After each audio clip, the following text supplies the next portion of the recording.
YouTube, Tele Tuesday time. Seeing as it's Monday. I don't know if I ever put Tele Tuesday out to Tuesday. Anyway, or I might put it out tomorrow. Yeah, sorry I didn't do a live stream last night. I was up at Loch Fyne with J-Packs doing, well, boating, basically. And although I did come back quite early, I was probably back, I don't know, what, mid-afternoon. I just went downhill so quickly, just like, I don't know, I suppose, is it adrenaline when you're out the boat and all that, doing stuff, and then you come back and it's just like really just aware of how much fresh air and sunshine I got. So I was absolutely shattered. I think I was going to have a wee snooze about 4 o'clock, and then it became 6 o'clock and I was just knackered, so I just didn't do it. So, sorry for that. So, I'm just messing about with my new pedal board, which I don't know if I've done a video on it, but whether I actually put that one out yet or not, I don't know.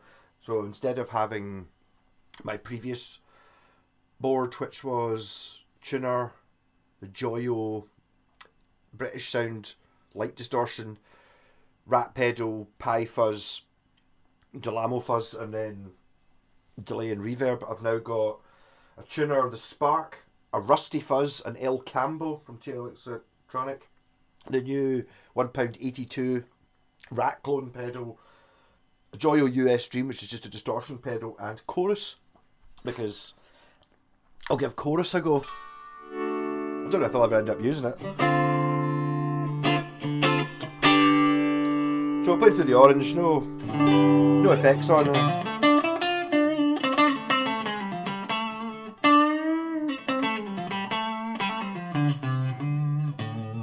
Yeah, so the guitar is, I've actually just looked, they do still make them. I heard that they were stopping making these, or they were going to move them to Indonesia. So this is a Japanese FGN Boundary Illiad. It's called Illiad's the Telecaster and Boundary's the cheapo range, which I'm in. There is a standard range, which are more like at the sort of prices you would expect them to be. But for that money, you get an awful good guitar. They're still on eBay for about £500, including postage, sort of thing, getting from Germany. And it's just an amazing Telecaster. It's not quite tele-shaped. This is a little bit pointier. It's a little bit sportier. I think I like it, though. Sometimes when you get like a Strat or a Les Paul or a Tele that's not quite the right shape, which is quite common, unless you're actually Fender, you're not really technically allowed to make it exactly the same, but they tend to look sort of lumpy and wrong. For me, this one doesn't, even though I'm totally used to looking at Teles. This one doesn't look wrong to me. I quite like it. I've even kept it's currently 100% original. This headstock's an unusual one. This one, I didn't buy it new, but you can still buy these new F19s. This is a 2019 one which had this headstock on the Telecasters, which I actually quite like. There's a nick in the back of it. I don't know if that was me. I think it might have been there. As I said, didn't buy it new, but it's still, I think, the newest guitar I've got, not including a couple of handmade ones. But my newest factory guitar, Gotor tuners, which to be honest aren't really that good. They're the Clausen type. They're a little bit stiff, but they're all right. They're by no means bad. And they do work. It's just that they don't ooze class when you turn them. Standard stock pickups, 6-saddle bridge, 3-way switch, cool knobs that are slightly more domed than usual. I suppose it does have a contour there and a contour here, which Telecasters don't have. So I go for a super Tele. The neck is very much a Telecaster carved neck. Very similar to the ones, actually, I did a video last Tele Tuesday of an American and a Mexican. They've just copied the same thing as they have. It's the same thing. Although this one does have the CFS circle fretting system, which is the frets aren't straight, they're curved. Because if you think about it, the strings are this far apart, at the bridge are this apart, so the strings are actually sitting like that a little bit. So having frets that are this shape means that the strings are passing perfectly perpendicular over them. Perfectly perpendicular properly. Gone. Whether it makes a difference, it seems to play nice and seems to play better high up the neck. So I mean, I don't know why no other guitars have it. Maybe Fujigen own the rights to it. I wonder why they haven't mind you, it's one of those things. Why didn't they sell it to Fender? Because Fujigen are making Fender guitars as we speak, and Ibanez and all that. And I just wonder if maybe in this, since the 60s, really, Fender and Gibson have both tried to innovate and do new things, and invariably, whatever it is they do, everyone hates it. It lasts 2 years, and then they go back to making Stratocasters and Les Pauls exactly the same, or as close as they can to the 50s, 60s versions. Because people don't like change. The reason you're buying a Fender is not because you want the best guitar. You're buying a Fender because you want a Fender. Ugh, because Jimi Hendrix played a Fender. So there's no room for innovation of such things. I quite like it. I think, to be honest, they now do kind of... I think Gibson do it as well. There's like 2 different tiers. You get a Stratocaster. Oh, do you want the vintage spec one, or do you want the modern one that's got locking tuners and, you know, active pickups and stuff like that? Different things are going to appeal to different people. But I do recommend getting one of these, especially if you can find one second hand. Wayne managed to get one. He's got a black one. I think it's slightly more common to get one with the humbucker in the neck. But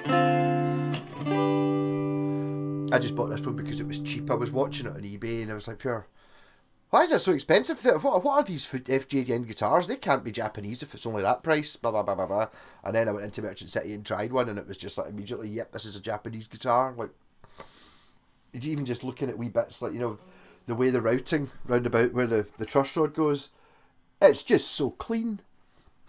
It's like, I know it makes no difference to the sound of the guitar, but look at that. Look, it's you could eat your dinner off it. It's absolutely spotless. Whereas every other guitar is kind of a bit rough, and that's like, there's no point in that. You know, and even things like the routing below the scratch plate, it doesn't really matter if it's a bit rough. You can't see it because it's below the scratch plate, but it's there. So the quality level on these things is just, well, Japanese. And if it did come down to, you know, that Andertons thing they always do, where you've got $1,000 to get yourself a guitar and an amp for tonight's gig sort of thing, I would be very much looking at one of these guitars. If I had to buy a new guitar, for whatever reason I had to buy a new one, I think I would probably get one of these. I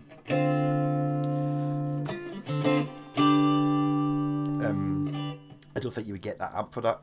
What, about 500 quid? Maybe you'd probably get a valve amp for 500 quid. I don't know what one I would get.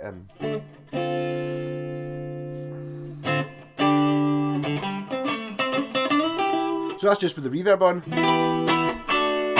Neck pickup, bridge pickup. El Cambo, which I quite like.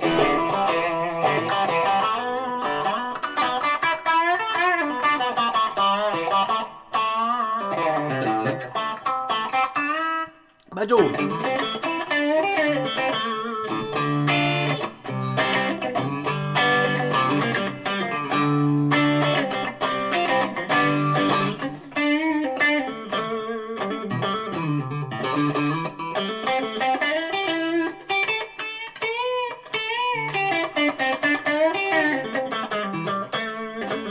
Neck. That's what I got into the new Rat pedal. I don't think it sounds as good as the real Rat pedal.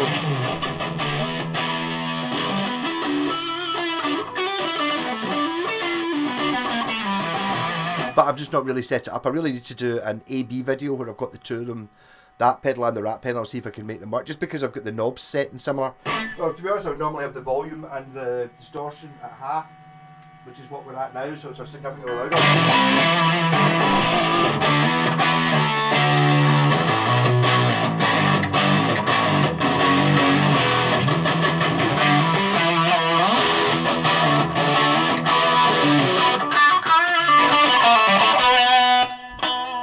Got the US Dream one, which I've just kind of... It's getting towards the end of the pedal boards. I've not really done much with it.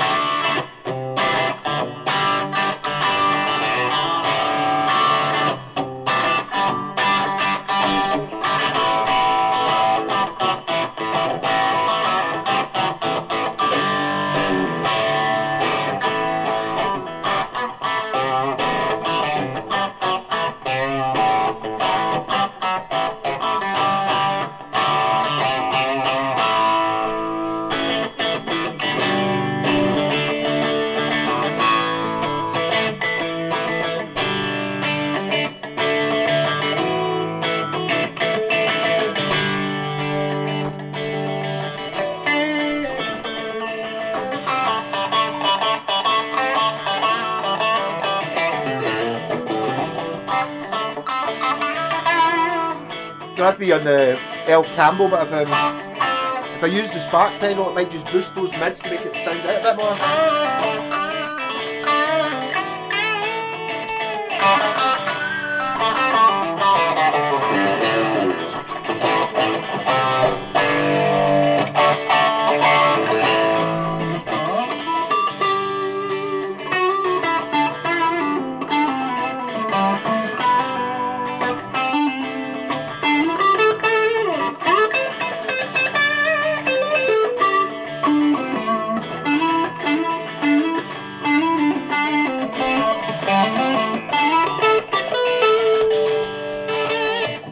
The rusty fuzz, which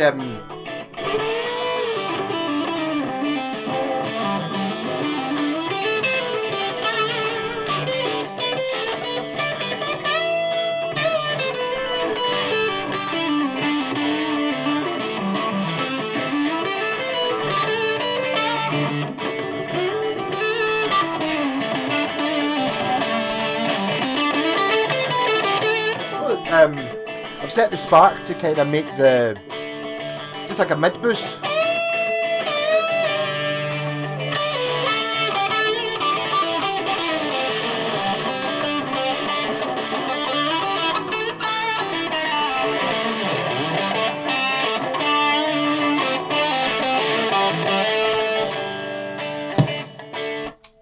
And I guess chorus is the new thing, which I'll probably have on there for a couple of weeks.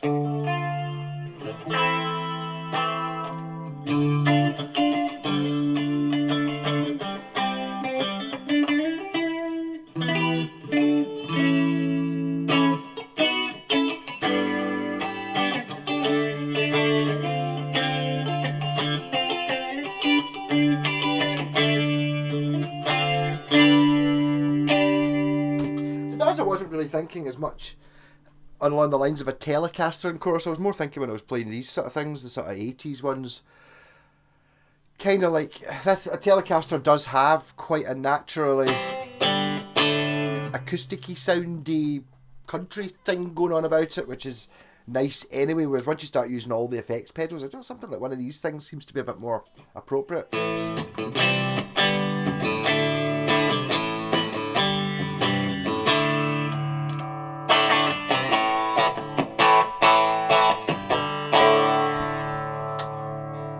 Button. That one, I've decided to ditch the foot pedal that changes the channel on the amp, because every time you turn the amp on it reverts to just the gain channel, and then you've got to stomp on it twice to make it go to activate the foot switch and then to change it onto the clean channel. Whereas if I just don't have the pedal plugged in and it comes on in the clean channel and I just have to hit that switch anytime I do want it. It is good. I mean, I have lost the reverb though, because the reverb's in my going on the way in and it doesn't sound good having reverb before distortion, which I now understand.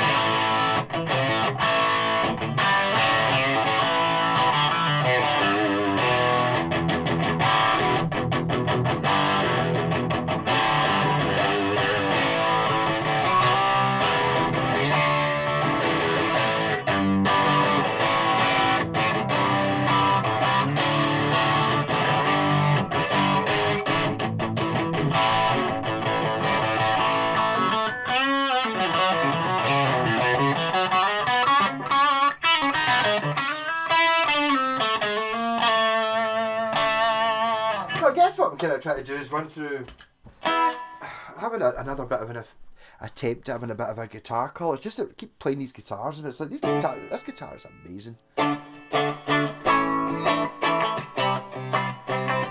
It's probably my favourite currently available guitar of all the guitars you can buy. Just there's better ones. You know, you go spend £2,000 on a tele, you'll get a better one, but not for like 500 quid. You're not going to get one. Maybe I'm a little bit swayed by the badge as well, being Fujigen. But I like this headstock as well. It's not, you can't get, obviously your Fender doesn't allow you to use an actual Fender headstock.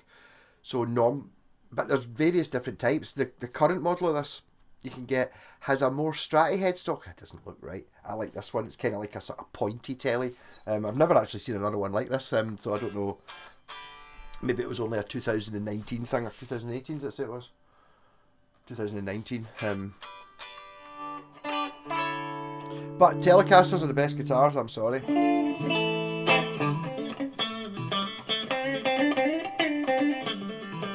I think it's mostly down to the trem system, the fact it doesn't have one.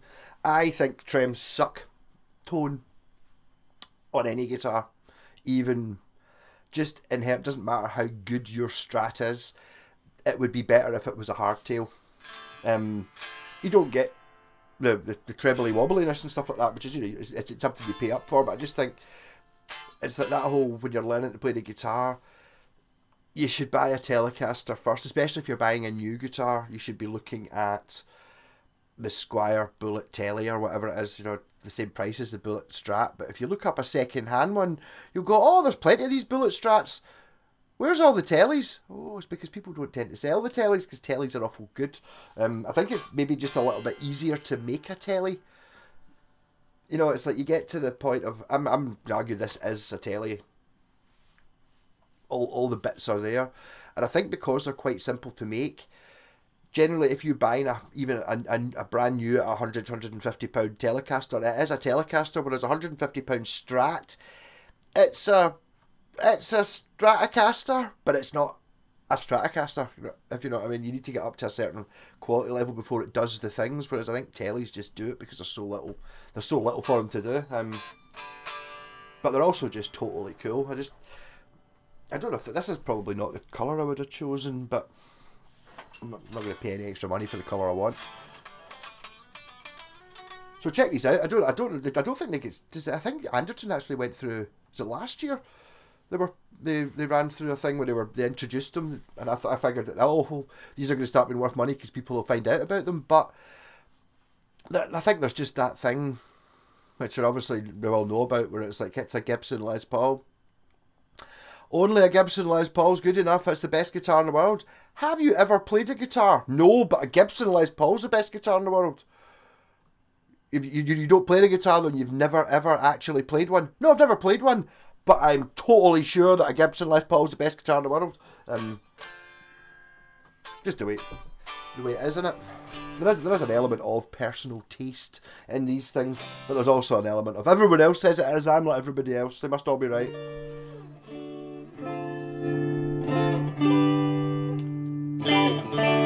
But then again, I bulk a bit at the prices of things. Someone actually, I need to watch it again and comment on the Whispering Trees PRS pedal, which I said at the start, it's a flanger pedal. I'm not super into effects pedals, and I was like, I thought it was actually sounded pretty good. I'm quite enjoying it. And then you just get the first comment was, you're out of tune when you started. I paid £300 for this pedal, and it's amazing. Look at all the reviews. And you're like, well, maybe there isn't a flanger pedal that's worth £300 to me, because I like the idea of having it maybe in the background and stuff like that. I'm not paying £300 for something that I would use 1 in 100 times. But I think this is the thing about the YouTube thing. Most of my negative comments are folk from being butthurt. I think, you know, I get a lot of nasty ones on the, you know, the Harley Benton ones when I've got a Harley Benton and I'm like, up here, yeah, look, the fucking neck's twisted, the bridges in the wrong place and all that stuff, and then you just get the pair, you fucking idiot, because they're sitting there going, I just spent £300. I've got 6 Harley Bentons and I've never tried any other guitars, and they're the best guitars in the world. They're just the best guitars in the world. I don't actually play the guitar, but I mean, I'll give you that. I mean, to be honest, if you're going to hang your guitar on the wall just to look at, not going to play it, just buy the Harley Benton one. There's no point in spending £1,000 on one. Yeah, the £100 Harley Benton looks like a guitar. It does all the same things if you don't play it. So, what's the point in having an expensive one? There are a lot of people that have expensive guitar collections that don't play. You know, it's like, oh, I'm right into AC/DC. Alright, cool. How long you played the guitar? I don't play the guitar. I do have an SG though. Like an Angus Young £2.5 signature one. Okay, you enjoy looking at it. If you want to spend £2.5 on something, you're just going to look at it, and that's totally fine. Up to you. The sensible money's on something like this though. When I say sensible money, the resale value on them isn't that great. Hence why I got one and Wayne got one for half the price they cost new. And, you know, pretty much mint condition. You're like, right. So that doesn't happen if you bought a Fender one. a Fender one will hold its value. I suppose it's a wee bit like the Fender the Squier Telecasters. Squier Telecasters hold their value ridiculous. And the one that costs £150 new, you will not see one of them for as cheap as £100 for sale second hand. But as you look at the Squier Strats that cost £150 new, you go on Gumtree, you'll see 10 at under £100 because everyone buys a Strat because they think, I want an electric guitar. No, I don't want that one. That's not a real electric guitar. I need the one with the whammy bar. It's like, yeah, the whammy bar. All right, so how are you going to use it? I'll get the whammy bar and I'll be like, oh, here we go. Oh, no, it goes in and out. Okay. Oh, it doesn't go. Woo! It kind of just goes and then puts the guitar out of tune. I'll maybe not use that again. So maybe this is my 10-minute video for Tuesday. Rock on. Catch you later.